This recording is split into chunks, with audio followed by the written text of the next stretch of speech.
Good afternoon, welcome to back my channel. कैसे हैं आप लोग? आई होप आप लोग अच्छे होंगे, स्वस्थ होंगे, मस्त होंगे, अपने अपने कामों में व्यस्त होंगे। और आज है संडे। हैप्पी संडे आप सभी लोगों को। आई होप आप लोग आज का संडे एंजॉय करेंगे अपने फैमिली के साथ।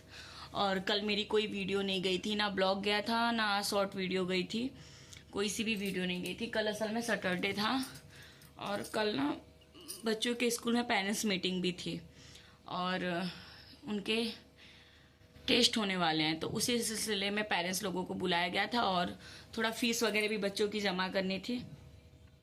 तो कल उसी में मेरा पूरा दिन निकल गया। वहाँ से आई स्कूल में, फिर कल तबीयत भी थोड़ी ठीक नहीं थी।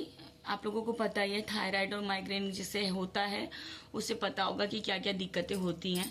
तो थायराइड और माइग्रेन दोनों हैं मुझे, तो थोड़ा प्रॉब्लम हो जाती है कभी कभी क्या रोज ही होती है। लेकिन उस प्रॉब्लम को लेके बैठे और ऐसा नहीं था कि वीडियो नहीं बना सकती थी, पर आपको फिर मैं अपनी थकी थकी सी शक्ल दिखाती, अपना ही रोना रोती।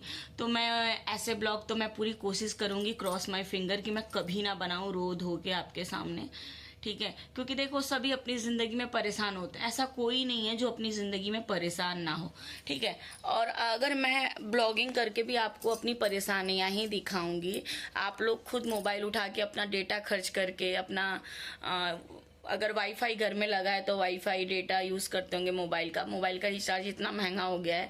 अगर मैं यही आपको रोना धोना ही दिखाऊंगी फिर फायदा क्या है ना? तो अपनी परेशानियां इंसान सभी झूठ, आज के डेट में कोई ऐसा नहीं है जो परेशान नहीं हो, सभी परेशान है। सभी, अंबानी भी, बहुत बड़े अंबानी जी भी हैं, वो भी परेशान होंगे कहीं ना कहीं, तो सभी हैं कहीं ना कहीं। पर चलिए बात करते हैं आज अलका दीदी के बारे में। आप लोगों को पता होगा वो किसी पहचान की मोहताज नहीं है और एक यही यूट्यूबर है जिसके सब्सक्राइबर भले कम हैं, मतलब कम इन द सेंस 1 लाख कुछ हैं, कम नहीं है। पर जैसे बड़े बड़े यूट्यूबर हैं, जैसे मनीषा दीदी हैं, भाभी बोलूँगी, मनीषा भाभी हैं, भैया हैं, सचिन भैया हैं, और बहुत सारे यूट्यूबर हैं बड़े बड़े। उनसे एक सरिता दीदी हैं, पूजा दीदी हैं, बहुत सारी दीदी हैं, और सबसे कम है लेकिन ये दीदी सब कामिनी भाभी हैं, ठीक है सब। लेकिन ये अलका दीदी के सब्सक्राइबर भले कम है लेकिन इनकी पहचान बहुत ऊंची है, बहुत ऊंची है। हमेशा इन्होंने अच्छाई का साथ दिया है, कभी गलत चीज को साथ नहीं देती हैं, हमेशा वो सच्चाई का साथ देती, और शायद सच्चाई का साथ देती हैं इसीलिए अकेले पड़ जाती हैं बेचारी। कभी कभी सच्चाई का साथ देते हो ना आप, कभी कभी क्या, मैंने तो खुद देखा है, जब आप सच बोलते हो ना तो बहुत कड़वे लग जाते हो, कड़वे हो जाते हो। क्यों? क्योंकि सच किसी को पसंद नहीं आता। मैंने भी सच बोलने की बहुत कोशिश की, समझाने की भी कोशिश की, पर समझ में नहीं आता। तो सच कड़वा होता है, ठीक है? कड़वा होता है तो किसी को पसंद नहीं आता। तो सच का तो नाम ही है कड़वापन, क्योंकि जो दवाइयाँ अच्छी होती है ना वो कड़वी होती है, लोगों को जल्दी खाई नहीं जाती है। आपकी चमचागिरी करें, आपके सामने मीठा मीठा बोले, वो लोग अच्छे होते हैं। अलका दीदी का कल एक ब्लॉग आया, उनको रोते हुए तो मैंने बहुत बार देखा, क्योंकि बेचारी बहुत बार रोती हैं, अपना दुख बांटती हैं। किससे बांटेंगी? सही बात है, किससे बांटेंगी? उन्होंने तो अभी तक जीजा जी को भी नहीं, मतलब उनके हस्बैंड को भी नहीं बताई है प्रॉब्लम, ठीक है? उनका एक यूट्यूब चैनल था जो अच्छा खासा था, वो चला गया, ठीक है? फिर बेचारी अपने पैर पे खड़ी हुई, 1 लाख सब्सक्राइबर अभी कंप्लीट किए हैं उन्होंने।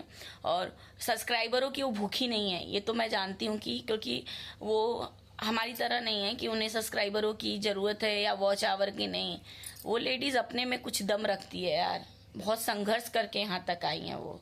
उनका देखा है मैंने, पहली शादी का जो भी सिचुएशन थी, औरत, मतलब सलूट है, हमारे यूपी की हैं, सलूट है कि हमारी यूपी में इतनी ताकतवर महिला भी हैं, और एक से एक है, नो डाउट, एक से एक ताकतवर महिला हमारी यूपी में है, और हमें बहुत फक्र होता है। आज के डेट में अगर अलका दीदी से कोई भी मदद मांगे ना तो अलका दीदी मना नहीं करती हैं, ये उनकी अच्छाई है। और वो ऐसा नहीं है कि एक दल में रहती है, नहीं। अगर उनका दुश्मन भी सही है ना उस जगह पे, तो वो अपने दुश्मन की साइड भी चली जाएंगी। उनको मतलब सच्चाई, जो भी सच है उसके साइड से हैं वो, भले वो चाहे अपना कितना भी अपना क्यों ना हो, वो कितना भी गैर क्यों ना हो। तो प्लीज मैं आप लोगों से रिक्वेस्ट करती हूँ, उनको टारगेट अब मत करिए यार। 3 साल 2.5 साल से तो टारगेट कर रहे हो। राजीव भैया के केस में भी आप लोगों ने इन्हें टारगेट किया था, अब मत करो। सब अपनी अपनी जगह खुश हैं, सब अपनी अपनी जगह मस्त हैं, सबको छोड़ दो अपनी अपनी जगह। कल वो रो रही थी यार, इतना खराब लग रहा था मुझे देख के। वो शिवानी के केस। अच्छा बताइए, शिवानी के लिए सब वीडियो बना रहे हैं, support Shivani, support Shivani, support सब करिए। मैं भी चाहती हूँ शिवानी जीत के आए। एक सिंगल जिसका बाप नहीं है, जिसका भाई नहीं है, वो लड़की यहाँ तक पहुंची है, बहुत बड़ी बात है। और ये वही समझ सकता है जिसके पास नहीं है। मेरे फादर नहीं है, मैं 1.5 साल की थी, मैं बताना नहीं चाह रही थी, आज बता रही हूँ। मेरे फादर नहीं है, मैं 1.5 साल की थी तो मेरे फादर एक्सपायर हो गए थे। मेरा कोई ब्रदर नहीं है, कोई सिस्टर नहीं है, भाई बहन कुछ भी नहीं है, मैं अकेली हूँ। ठीक है, हम लोग को पता है आपको, हमारे पास तो ये सिचुएशन हो जाती है ना कभी कभी कि हम अपना दुख किससे कहें, किससे कहें। हमारे पास ये वो इंसान ही नहीं होता जिससे हम अपना दुख भी कहें। मम्मी से क्या कहेंगे आप बताइए, मम्मी से क्या कहेंगे, मम्मी परेशानी होगी ना। और मैं उन बेटियों में से नहीं हूं जो अपनी माँ को परेशान करूं, मैं नहीं करूंगी। जीते जी मर जाऊंगी पर मैं नहीं करूंगी। ठीक है, तो मैं भी चाहती हूँ शिवानी जीते, मेरे दिल से इच्छा है कि वो जीते। ठीक है, लेकिन सब सपोर्ट कर रहे हैं, पर जो सपोर्ट कर रहे हैं बिग बॉस के लिए कर रहे हैं, पर जो बिग बॉस के घर के बाहर जो एक दुनिया है, ये जिस दुनिया में हम भी हैं, उस दुनिया में शिवानी के लिए पता है आपको क्या क्या बोला जा रहा है। कोई लड़का उठ के क्या क्या बोल रहा है। सिर्फ अलका दीदी ने सपोर्ट किया उस चीज के लिए। शिवानी जी के मैनेजर ने अलका दीदी को वहां बुलाया था इंटरव्यू के लिए, तो अलका दीदी गई थी। जब डिटेल पूरी ना पता हो तो मत बोला करो आप लोग किसी के बारे में। कोई खुद नहीं चला जाता, क्यों आप लोग नहीं चले जाते हो? जो जो अलका दीदी को बोल रहे हैं वो लोग क्यों नहीं चले जाते? उनको क्यों नहीं बुला ले रहा है कोई? हाँ, आप सब्सक्राइबरों से तुलना करो, वो औरत सब्सक्राइबर से परे है। पता है आपको, वो अपने यूट्यूब का, मुझे तो लगता है अपने यूट्यूब का ना 50 से 60% वो डोनेट कर देती हैं, दूसरों की मदद करती हैं। कौन सा यूट्यूबर है जो किसी की मदद करता है, मुझे बता दो। यहाँ तो लोग अपने लिए ही रोते रहते हैं, हमारे पास अब पैसा कम पड़ रहा है, हमारे पास वो कम पड़ रहा है। कभी कभी तो इतने अमीर बन जाएंगे, बाप रे बाप, जैसे पूछो मत, कौन से कुबेर का खजाना मिल गया हो। कभी कभी अब पैसे नहीं है, अब ये करने का सोच रहे हैं, अब ये कर। यार एक पानी पे तो रहो। मैं मानती हूँ सिचुएशन एक पानी पे नहीं रहता है, कभी अमीरी कभी गरीबी रहती है। तो तुम जो यहाँ बोलते हो उसी पे फिर रिएक्ट करते हैं तो मिर्ची लग जाती है। तो आप लोगों से बस यही रिक्वेस्ट है कि अलका दीदी के पीछे मत पड़िए प्लीज, ठीक है।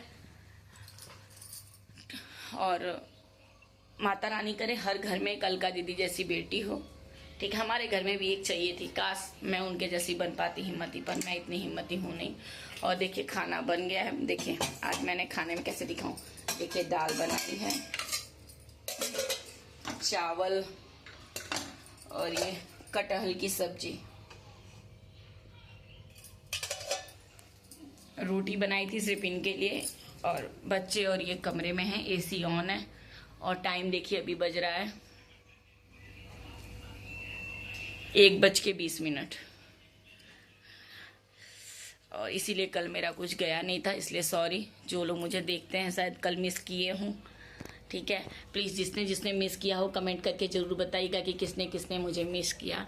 मैंने आज एक सूट पहना है पिंक कलर का, आप लोग बताइएगा ज़रूर कमेंट करके कि कैसा लग रहा है। मेरा मोबाइल ना गिरे, नहीं तो महंगा पड़ जाए। रुकिए कहाँ रखूँ, कहाँ रखूँ, यहाँ रखती हूँ। कैसे दिखाऊँ? आज संडे था, संडे के दिन मैं बाल धोती हूँ। मैंने ये सूट पहना सिर्फ वीडियो बनाने के लिए। अभी जाके फिर मैं अपने ओरिजिनल अवतार में आ जाऊंगी, टी शर्ट और शॉर्ट्स में। मैं सूट पहन के नहीं रह पाती, मेरे को बहुत गर्मी लगती है। और जिसको थायराइड होगा उसे पता होगा कि थायराइड में आप बहुत फिटिंग के कपड़े नहीं पहन पाते हो। बहुत घबराहट होती है मुझे, बहुत ज़्यादा। माइग्रेन का दर्द तो मान लीजिए कभी कभी 1-2 दिन में होता है, थोड़ी देर के लिए पिल्स लेती हूँ तो पहले से तो कंट्रोल है, काफ़ी कंट्रोल है। पर थायराइड की वजह से ना ज़्यादा टाइट कपड़े नहीं पहन पाती हूँ, फिटिंग के कपड़े, बहुत गर्मी लगती है। घर में ऐसे ही कपड़े पहनती हूँ। बच्चों को लेने जाती हूँ, स्कूल जाती हूँ या कोई सामान वगैरह लेने जाती हूँ, तब ऐसे कपड़े नहीं पहनती हूँ, तब ढंग के कपड़े पहन लेती हूँ। बट घर में चलता है, घर में कोई आने जाने, देखिए सफाई वाला कूड़ा वाला भी आता है तो बाहर से कूड़ा लेके चला जाता है। सफाई वाली दीदी आती हैं तो वो मॉर्निंग में बाहर से घर की सफाई तो मैं ही करती हूँ, अंदर की मैं ही करती हूँ, बाहर की वो करती हैं। जैसे पूरे अपार्टमेंट में एक लगी हुई हैं तो वो पार्किंग की सफाई करेंगी, जीने की सफाई करेंगी, छत की सफाई करेंगी। छत यहाँ क्या है ना कि छत हमारी खुद की है, जिसने जिसने टॉप फ्लोर लिया है छत का भी वो पैसे दे के छत अपने नाम हमने रजिस्ट्री एंट्री करवा ली है। अगर हम चाहें कभी भविष्य में तो छत पे ज़्यादा नहीं अलाउ है, पर एक कमरा और छोटा सा लैट्रिन या बाथरूम या किचन, जो भी मतलब लैट्रिन बाथरूम और किचन में से आप एक ही चीज़ बनवा सकते हो। एक कमरा या तो किचन बनवा लो या तो लैट्रिन बाथरूम बनवा लो, अलाउ है हमें। तो ये है, तो छत की सफाई और हमारा स्टार्टिंग छत से लेके नीचे पार्किंग तक की सफाई वो दीदी करती हैं। तो पानी वगैरह कुछ मांगती हैं तो वो तो खैर लेडीज़ हैं तो उनसे क्या ही। और घर की सफाई तो टोटल मैं ही करती हूँ, झाड़ू पोछा कपड़ा बर्तन सब मैं ही करती हूँ। कोई बाई कोई काम वाली नहीं लगी है, इतने नहीं है, पर हाँ ये है कि हो जाता है, चल जाता है बस। और डुग्गू के बारे में आपको अपडेट दे दूं कि बताया था पाका फुंसी हुई है, थोड़ा थोड़ा उसका घाव सूख रहा है अभी, पर अभी देखती हूँ कल से उसे स्कूल भेजती हूँ कि नहीं। मुझे डर लग रहा है ना, नर्सरी के बच्चे बहुत चंचल होते हैं और ये भी बहुत चंचल है, मारी पीटी कर लेती है। तो ये सब है। टीचर एक दो टीचर हैं क्लास में, कितना रोकेंगी बच्चों को, हम तो घर पे संभाल नहीं पाता, हमारा एक दो रहता है। बेचारी टीचरें कितनी मेहनत करती हैं सच में। तो यही सब है। चलिए ज़्यादा नहीं पकाऊंगी, एक दो कमेंट आ जाते हैं आप पका रही हो, तो भैया आप पक रहे हो मेरी वजह से, तो थोड़ा सा पक जाइए प्लीज़, थोड़ा सा पक जाइए मेरी खातिर। आपके थोड़े से पकने में अगर मेरा फ़ायदा है तो आप पक जाओ। चलिए बाय, अपना ख्याल रखिएगा, स्वस्थ रहिएगा, मस्त रहिएगा, हमेशा खुश रहिएगा।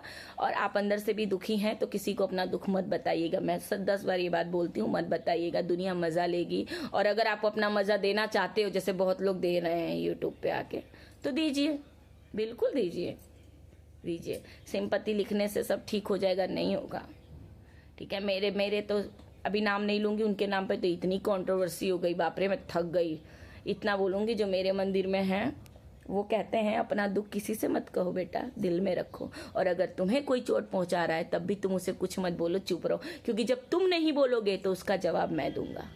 और जब वो देता है तो बहुत शानदार देता है। ये मैं आप लोगों को, जो मेरे 30-40 हैं जो मुझे देखते हैं, मैं उनको समझा रही हूँ। बाकी अगर कोई देख ले जो मुझे पसंद नहीं करता तो अपने दिल पे ना लेना प्लीज़। चलिए bye bye, take care, I love you सभी को जो मेरी वीडियो देखते हैं। बाय।